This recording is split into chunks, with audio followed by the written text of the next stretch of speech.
Hello and welcome. If you've ever felt a little deflated after the holidays, like all the sparkle has faded and all you're left with is a long gray January, then you are in exactly the right place. We're going to break down that post-holiday slump, what it is, and most importantly, what you can do about it. I mean, you know the feeling, right? One minute you're surrounded by parties and fun and family, and the next you're just staring at a mountain of laundry and a crowded inbox feeling kind of empty and totally unmotivated. Well, the very first thing to know is that it's not just you. This is so common, and it is not a sign that you're ungrateful or that something's wrong with you. It's a genuine physical and psychological response to a major shift in our lives. So, just how common are we talking?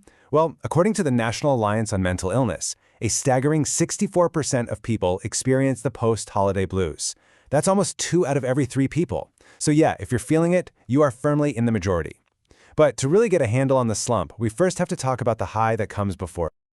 Before the crash, there's always the climb. The holiday season itself feels great, but a lot of that good feeling actually starts way before the main event. And here's what's fascinating. Research shows that our moods are often even better in the build-up to a holiday than during the holiday itself. It's the anticipation that really gets our brains buzzing with optimism, just thinking about the time off, the people we'll see, the break from the usual grind. Okay, so after all that build-up and excitement, that sudden return to normal can feel like you've just hit a brick wall. So let's put a proper name to this feeling and really define what we're talking about. The key phrase to lock onto here is psychological response. This is not a clinical disorder like depression, even though some of the symptoms might feel similar. It's a temporary, situational reaction to a really jarring change in our routine and our stimulation levels. And those symptoms, I bet they look pretty familiar. You know that feeling of being tired for no good reason, getting easily annoyed, finding it almost impossible to focus at work, or just that general sense of blah? And kind of wishing you could rewind to last week? And believe me, this feeling is nothing new. People have been talking about this for decades. All the way back in 1955, they were calling it holiday syndrome. Then in the 80s, researchers really started to nail down the psychology behind it. The point is, this is a well-established, totally normal part of the human experience. But what's actually going on inside our bodies to make us feel this way? Well, there's some real science behind the slump. It's not just in your head. It's literally happening in your brain chemistry. Just think of it like this. Your brain is on a chemical roller coaster. During the holidays, you're soaking in a cocktail of feel-good chemicals. Dopamine from treats and new experiences. Oxytocin from bonding with loved ones. But afterward, those levels drop off a cliff, creating what some experts literally call a neural hangover. You combine that with the boring old routine coming back, and maybe less sunlight in the winter, and you've got yourself a perfect storm for a slump. And that brings us to this really interesting idea called the broken promise effect.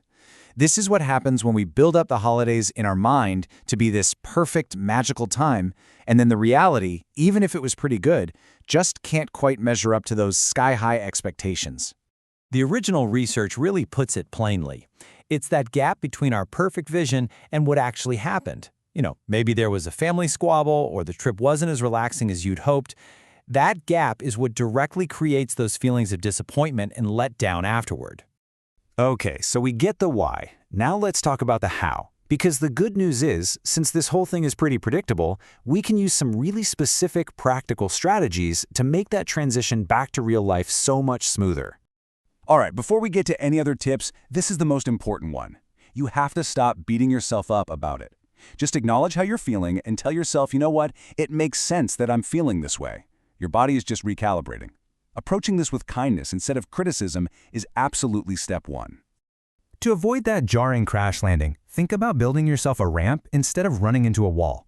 Seriously, giving yourself a buffer of a day or 2 before work starts again is a total game changer. It gives you time to unpack, do the laundry, and just mentally prepare. And hey, don't let the fun stop completely. Schedule a coffee with a friend or keep reading that great book you started. Think of these as your daily support systems. Getting some sunlight first thing in the morning is incredibly powerful for resetting your body clock. And planning something new to look forward to, even just a small weekend trip, re-engages that happy anticipation part of your brain. Honestly, one of the simplest tools is just to say how you're feeling out loud. It can take away so much of its power. Yeah, our sleep schedule is usually the first casualty of the holidays, and getting it back on track is critical. The rule about only using your bed for sleep? It's huge. It literally retrains your brain to see your bed as a place for rest, not for answering emails or worrying. And if you find yourself tossing and turning, just get up. Do something calming in low light, and only go back to bed when you actually feel sleep. Now, let's quickly distinguish this from something else you might be feeling, which is re-entry anxiety. This isn't just a low-mood slump. This is a genuine fear about going back. You might worry that you've forgotten how to do your job, or that you won't be able to handle all the demands. And that is a very real and very normal part of the adjustment process for a lot of people. So here's the ultimate takeaway. By understanding the science of the slump, you can stop being a victim of it. Think about your next holiday. Instead of just planning the vacation itself, how can you also plan for a smoother, kinder return? Because knowing what you know now, you have the power to turn that re-entry from a crash landing into a gentle glide path.